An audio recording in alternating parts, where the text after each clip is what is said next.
Welcome to week 4. If I could boil down this week's lessons, it would be this piece of advice.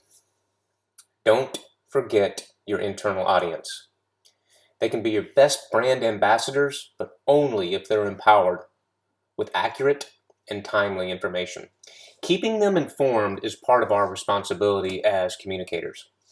Now, I know it's easy.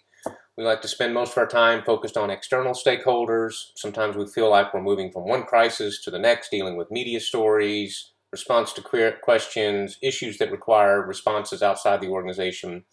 However, it's important that we carve out time, dedicate resources to communicate with the folks that most leaders claim are the most important part of any organization. So if they are indeed the lifeblood of our organization, or the number one priority for our organizational leaders, or we can't do it without them. If all that is true, and it should be, we owe it to them to communicate with them and to make sure that they have the information they need to serve our mission. Now, I will confess, I'm guilty of this.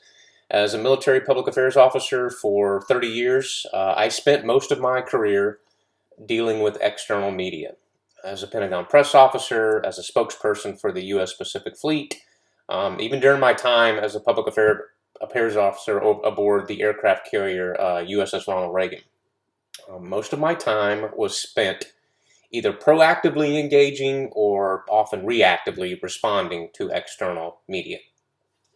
It was only when I assumed the role as the director for the Navy Center for Career Development that I gained a true appreciation for the importance of internal communication. I learned that regardless of how much information we provided externally, unless we kept our sailors and their families informed, we couldn't fully achieve our mission. And remember, having a positive work environment and culture is positively linked with outcomes like employee organizational identification, employee creativity, motivation of employees.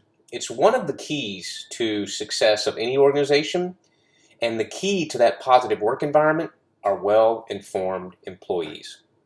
So that's my advice for this week. Take it aboard and use it within your own organization and your own communication. As always, stay ahead with your assignments, stay engaged in that discussion board, and enjoy this time of learning.